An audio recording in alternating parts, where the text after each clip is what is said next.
afternoon, my lovers. I'm not...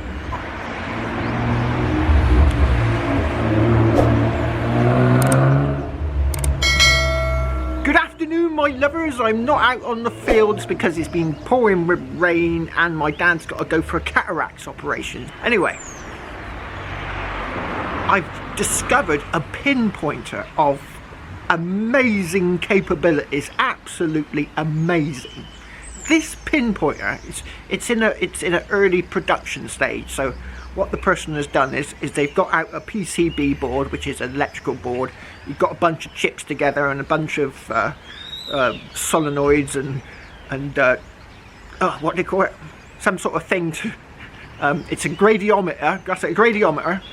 So he's got all these things together, probes and God knows what, wires, and this thing's just it's a board of chips basically.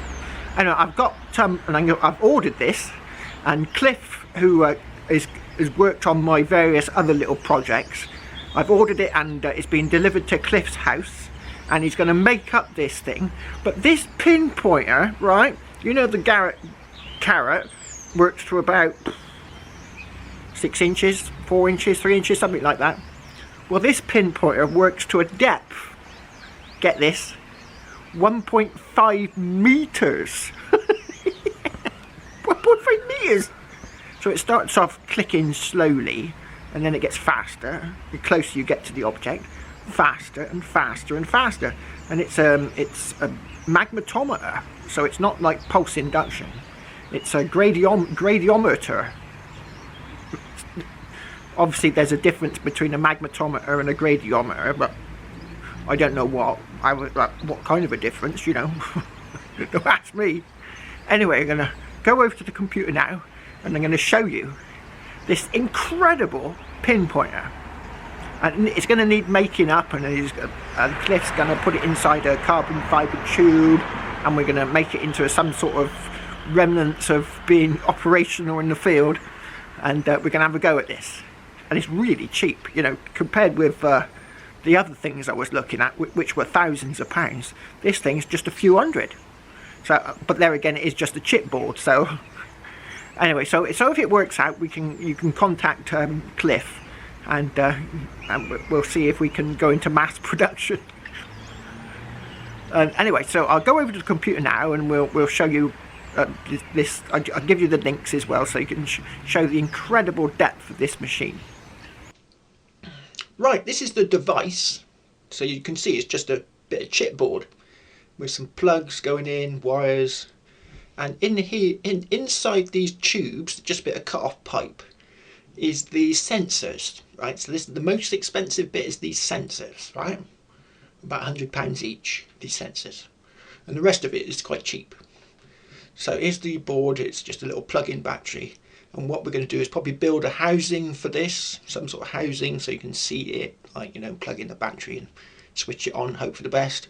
And in here you've got these little plugs, and this is, I'm assuming, so that the sensors perfectly align up with each other inside these tubes. Now this piece here, that's aluminium, and the reason that's aluminium is because the sensors only detect iron. So in effect, it's giving the machine a little bit of discrimination, because if I go over it with the GPX and it detects a signal deep under the ground, and then I put this probe, so it will be some sort of probe, over the top of the ground, if it's not detecting anything down there, then whatever's down there would have to be non-ferrous. So in effect, you are getting a discriminating probe.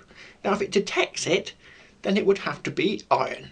It would have to be metal, an iron object. So I'm hoping that this is going to be a revolution in pinpointing, to use this device to pinpoint perfectly. And you'll see, I'll put some links below to the videos that this chap has created, just to show you the amazing distance. He's done a few depth tests, you know, and the amazing distance that this thing will pick things up. You know, it's so cheap. You know, as I said, the sensors are only £100 £100 each, I think, or maybe a bit less. And the whole kit is less than 200. So when you see the pound signs, they're not pound signs, they're euro signs. So they're euros, not pounds, even though they do look a little bit like pounds. So what I'll do now is I'll give you some links in the description below so you can go and have a look at this amazing device. Did you like that? I'm going to start working on making this thing up now, so hopefully we'll have it ready in a few weeks to test in the field. Cheers!